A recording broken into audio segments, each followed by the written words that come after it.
अब यहाँ पर देखिए ये खबर हिंदी में है, मैं आपको इसका पूरा जहां से खबर ओरिजिन हुई है वहां भी मैं आपको ले चलूंगा, लेकिन पहले हिंदी में समझने में आसानी होगी। अमेरिका का खेल खत्म, चीन ने की ऐसी तगड़ी घेरेबंदी, चकरा गए ट्रंप, अब ऐसे पूरा होगा ईरान का बदला। ये तो थोड़ा पढ़ने में तड़क भड़क वाला है, लेकिन मैं आपको पूरी खबर बताता हूँ। जरा लाइए इसके भीतर की खबर थोड़ी सी दिखाइए, फिर आगे चलते हैं। थोड़ी खबर दिखाइए, ये बहुत डिटेल्ड है। जियो पॉलिटिक्स में मैरी टाइम पावर यानी समुद्री ताकत की भूमिका तेजी से निर्णायक होती जा रही है। इसे देखते हुए चीन ने एक महत्वाकांक्षी अंडर सी मैपिंग, समुद्र तल का जो नक्शा तैयार करने का और निगरानी अभियान शुरू किया है। यह अभियान प्रशांत, हिंद और आर्कटिक महासागरों तक फैला हुआ है।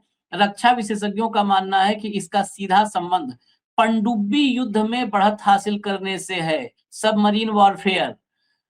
खासकर अमेरिका और उसके सहयोगियों के खिलाफ संभावित रणनीतिक मुकाबले को ध्यान में रखते हुए रिपोर्टों के अनुसार चीन दर्जनों शोधपोतों और सैकड़ों समुद्री सेंसरों के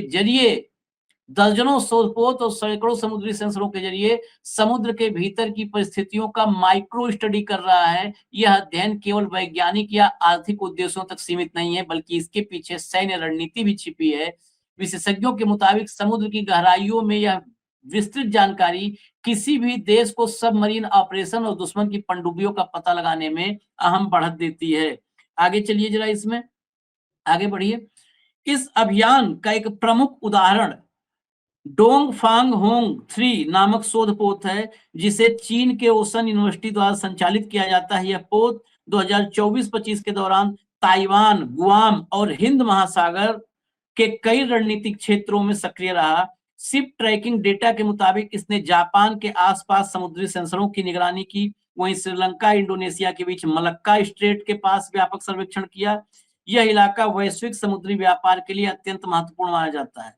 हालांकि चीन का दावा है कि ये गतिविधियां जलवायु अध्ययन और समुद्री तल के मिट्टी के विश्लेषण जैसे वैज्ञानिक उद्देश्य के लिए है, लेकिन कई रक्षा विशेषज्ञ इससे सहमत नहीं है। उनका कहना है कि इन सर्वेक्षणों से प्राप्त डेटा को चीन को समुद्र के भीतर भौगोलिक संरचना, वाटर टेम्परेचर, लवणता और ध्वनि तरंगों जैसे व्यवहार की अहम जानकारियां मिलती हैं, जो पनडुब्बी संचालन के लिए बेहद महत्वपूर्ण होती हैं। ये ध्वनि तरंग जो है, जो सोनार कहते हैं समुद्र में, जो पनडुब्बियों की ट्रैकिंग है वो सोनार से होती है। और अगर समुद्र के भीतर का टेम्परेचर उसमें कितना खारापन है, लवणता जो है, अगर ये सब पता हो तो फिर किसी भी पनडुब्बी को टारपीडो, जिसे IRIS डेना को डुबो दिया, कहीं पर ट्रैक करके चीन उसको उड़ा सकता है।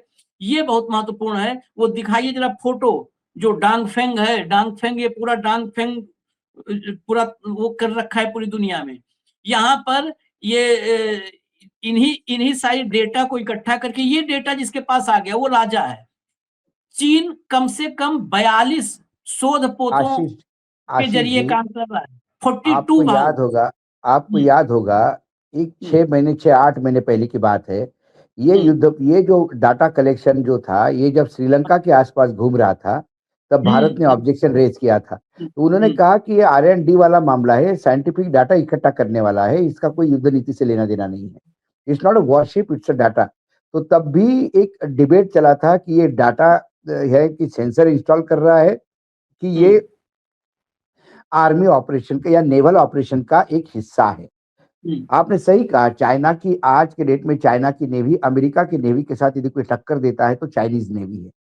इतनी स्ट्रांग चाइनीज नेवी है, उनके पास पनडुब्बियां ज्यादा है, उनके पास एयरक्राफ्ट कैरियर्स है, उनके पास ऐसी कोई चीज नहीं है जो नहीं है, जो समुद्र पे राज नहीं कर सकते।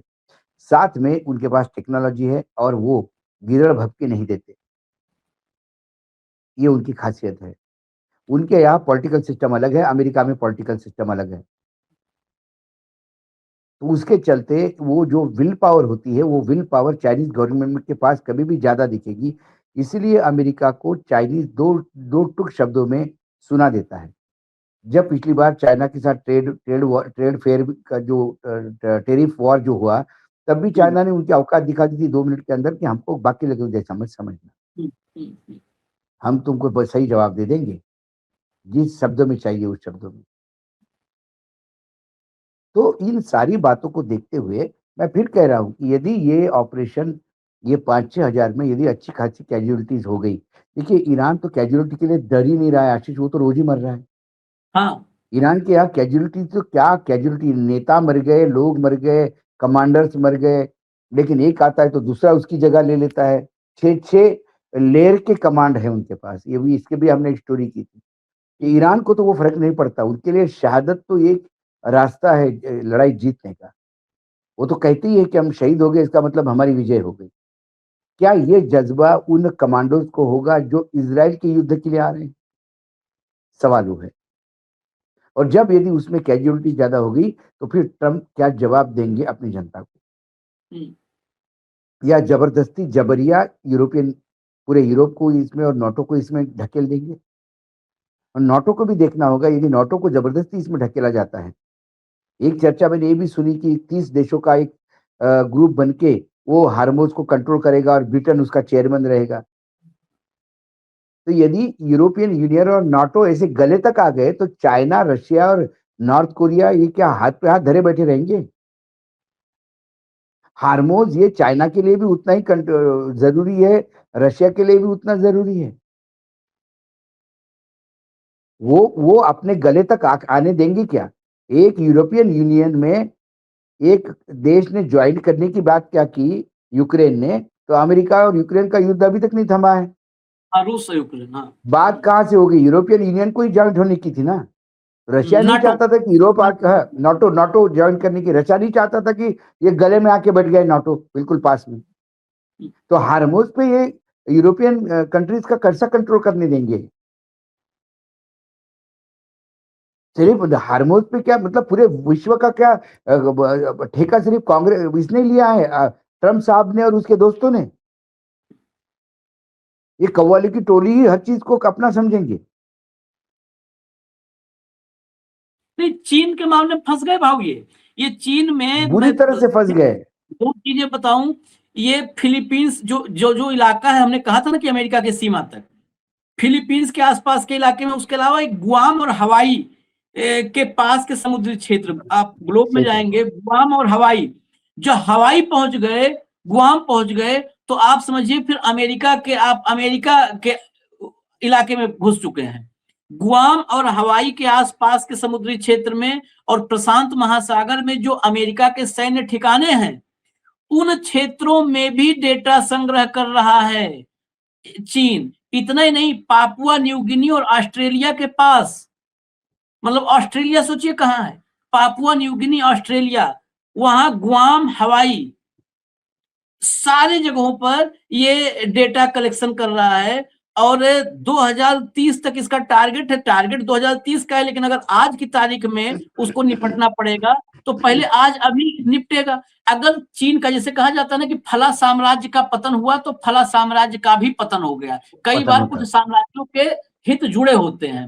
ईरान का पतन मतलब चीन और रूस का पतन, ये हो जाएगा। दक्षिण हाँ, ईरान का पतन मतलब दक्षिण पूरा चला गया। हाँ, दक्षिण के ऊपर सबका वर्चस्व हो गया, क्योंकि रशिया का विघटन होने के बाद वैसा भी वो नाम के लिए सुपर पावर था, चीन ने उसकी जगह ली। रशिया, चीन और नॉर्थ कोरिया यदि मिलकर एक ताकत बनती है तो ये पुराना रशिया जैसी ताकत है। तो पूरा दक्षिण मर जाएगा क्या? सवाल वो है। इसमें कई कई मतलब इस गेहूं के साथ कई लोग घुन जैसे पीसे जाएंगे। इसमें जापान पीसा जाएगा, इसमें साउथ कोरिया पीसा जाएगा, इसमें भारत पीसा जाएगा। मैं बता रहा हूं आपको।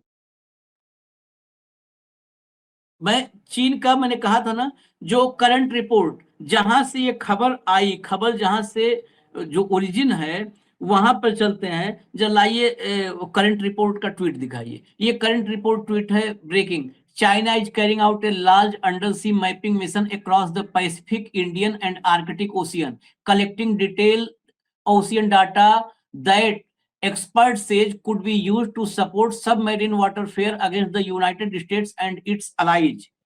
चीन प्रशांत महासागर, हिंद महासागर और आर्कटिक महासागर में एक बड़ा समुद्री मानचित्रण अभियान चला रहा है, जिसमें विस्तृत समुद्री डेटा एकत्र किया जा रहा है। विशेषज्ञों का कहना है कि इस डेटा का उपयोग संयुक्त राज्य अमेरिका और उसके सहयोगियों के खिलाफ पनडुब्बी युद्ध में सहायता के लिए किया जा सकता है। जरा दिखा दीजिए, फोटो भी इसके साथ लगाया था करंट रिपोर्ट ने। ये देखिए जो फोटोग्राफ्स कुछ कैप्चर हुए, जो फोटोग्राफ्स लगाया करंट रिपोर्ट ने, ये फोटो है। भाव आशीष जी बहुत दिनों से, और एक और चाइना ने जो डेवलप किया है कि एक तो होना कि उनके सैटेलाइट और उनके कम्युनिकेशन सिस्टम, उनका डाटा एनालिसिस, डाटा कलेक्शन, ये विश्व में सबसे बेहतरीन तरीके से वो कर रहे हैं, तो उसको वॉरफेयर में यूज करेंगे। दूसरी बात, वो दूसरे का डाटा ब्लॉक भी करते हैं। अभी हाँ आपने एक खबर की थी कुछ दिन पहले, जिसमें आपने बताया था कि अपने भारत के 8 सैटेलाइट ट्रैक ही नहीं हो रहे थे, हाँ 8-9 से 9। सेटनर। तो उनको हाँ, किसने किसने उसको जाम जाम किसने किया था? किसने उनको आउट ऑफ कम्युनिकेशन लाया था? It was Chinese process. उन्होंने एक झटका दिखा दिया, एक झटके में तो वो ऑर्बिट से बाहर निकला, ऑर्बिट से बाहर जैसे ही गया खत्म, हमारे आउट हो ट्रैकिंग गए। से बाहर हो गया, वो कूड़ा हो तो गया ये जो। आप, हाँ, मैंने वही कहा, 8 या 9 सैटेलाइट थे। तो हम्म, कुल मिलाकर दूसरों का कम्युनिकेशन ब्लॉक करके अपना कम्युनिकेशन और प्रिसाइज करना, यदि ही टेक्नोलॉजी, ये सारा टेक्नोलॉजिकल वॉरफेयर है अभी।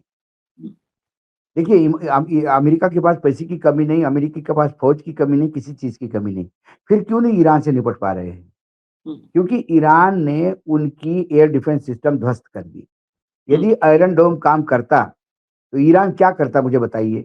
एक मिसाइल इजराइल पे नहीं गिरती और ईरान रोज बेचे बर्बाद हो जाता। हम्म, एक अमेरिका का बेस पे ईरान टच नहीं कर पाता और ईरान रोज हिट हो जाता। लेकिन ईरान ने बता दिया कि कोई टेक्नोलॉजी उनके ड्रोन को नहीं ट्रैक कर पाती। बताइए, डांसिंग ड्रोन, और डांस करते हुए जाता भैया, इंटरसेप्टर भी नहीं उसको कर सकता।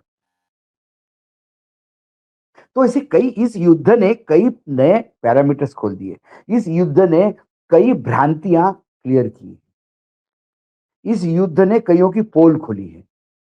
अब्राहम लिंकन की पोल खुली है, F-35 की पोल खुली है, आयरन डोम की पोल खुली है, आई ऑफ द साउथ जो सबसे बड़ा रडार था उसकी पोल हम्म, खोली है। भाई उसी को मारा ठक करके जाके। वो रडार इधर उधर का इंफॉर्मेशन दे रहा था, वो रडार खुद का इंफॉर्मेशन नहीं दे पाया कि खुद ही को मार रहा है कोई आके। तो ये बता दिया है कि भाई बाकी देशों के पास भी उन्नत टेक्नोलॉजी है। आप जितना इतरा रहे हो वो युद्ध में सामने आया। नहीं, कुल मिला जुला करके ये जितनी खबर है शुरू से, जो जहां से उनके एयरबोर्न जो है यूनिट उतारने की, मरीन उतारने की, वहां से लेकर के और चीन के पोत अमेरिका के पास तक पहुंचने की खबर, ये कुल मिला जुला करके दुनिया के लिए एक बड़ी चिंता का विषय है। क्योंकि अगर वो ट्रूप उतरे और ईरान की जमीन पर तनाव बढ़ गया, ईरान की जमीन पर, तो फिर वही बात, इसलिए हमने लिखा नहीं, कई बार दर्शक कहते हैं आप लिख देते हो थर्ड वर्ल्ड वार, ऐसे कहाँ हो जाएगा? ऐसे ही होता है। वर्ल्ड वार के लिए जितने 2 वर्ल्ड वार हुए हैं उन दोनों को स्टडी करिए। ये वर्ल्ड वार चलिए, ऐसा नहीं होता है कि एकदम शुरू ही कहा जाए कि अब हम विश्व युद्ध शुरू कर रहे हैं, ऐलान हो नहीं नहीं नहीं, महाभारत जैसे शंख बजे कि 10 बज गया चलो शंख बजाते हैं विश्व युद्ध सबसे, करते हैं। दोनों वर्ल्ड वॉर बहुत ही छोटी छोटी कॉन्फ्लिक्ट से शुरू हुए थे। बहुत छोटे कॉन्फ्लिक्ट से, 2 देश, एक देश ने दूसरे में पे एग्रेशन किया, फिर जुड़ते गए, तबाही बढ़ी, महत्वाकांक्षाएं बढ़ी, जुड़ते गए और फिर पूरी दुनिया को अपनी चपेट में ले लिया युद्ध ने और पूरी दुनिया तबाह हुई। तो विश्व युद्ध के लिए वो शंख वंख नहीं बजाने की जरूरत होती है। विश्व युद्ध जितना पहले 2 विश्व युद्ध जिन हालात में हुए हैं, इस समय के हालात उससे ज्यादा खराब है, उससे ये ज्यादा समझिए। खराब है, उससे उससे ज्यादा खराब है, और तीसरे विश्व युद्ध के लिए उससे ज्यादा इसमें जगह है। हाँ, बहुत स्पेस है। जो भी जर्मनी का एग्रेशन था, वो चाहे पोलैंड पे हो, हंगरी पे, कहीं पे भी जर्मनी का एग्रेशन जो था, उस जर्मनी के एग्रेशन से पूरी दुनिया उस समय अफेक्टेड नहीं थी, पूरी दुनिया को नहीं प्रभाव हो रहा था, लेकिन वो भी कन्वर्ट हुआ विश्व युद्ध में। आज जो तनाव है, ये पूरी दुनिया को ऑलरेडी चपेट में ले रखा है, ऑलरेडी पूरी दुनिया तनाव में है। तो ये बहुत जो है हालात बहुत अब सही कह प्रतिकूल रहे हैं कि है। पहले और दूसरे वर्ल्ड वॉर का जो कॉन्फ्लिक्ट था पोलैंड से जो शुरू हुआ था आशीष, उसमें किसी आर्थिक मंदी आने का कोई इंडिकेशन नहीं था। हर विश्व का कोई आदमी किसी को कोई लेना देना नहीं था, ये आपस में लड़ रहे थे। ये तो एक दूसरे को मैत्री दोस्ती के लिए मतदान एक दूसरे का साथ देते गए और ये पोलराइजेशन होता गया और पहला विश्व युद्ध हो गया। लेकिन यहाँ तो इस हार्मोज की वजह से और एनर्जी सिक्योरिटी की वजह से हर देश विश्व का परेशान है, क्योंकि क्रूड की कीमतें बढ़ रही है। हम्म हम्म हम्म। चलिए और फिर इसी हम वजह से यहाँ तो वहां तो कुछ किसी का कुछ लेना देना नहीं था, यहाँ हर देश का लेना देना है। सबका लेना देना है। हम नजर रखे हैं इस पर, जितना हम अपनी जितनी क्षमता है उतना सारी रिपोर्ट्स मिडिल ईस्ट, लिख के आते हैं। वेस्टर्न मीडिया सब पर। तो हम फिर लाएंगे अपडेट, जो भी अपडेट होगी। अभी फिलहाल इजाजत दीजिए। धन्यवाद भाऊ, बहुत बहुत धन्यवाद। नमस्कार। नमस्कार नमस्कार।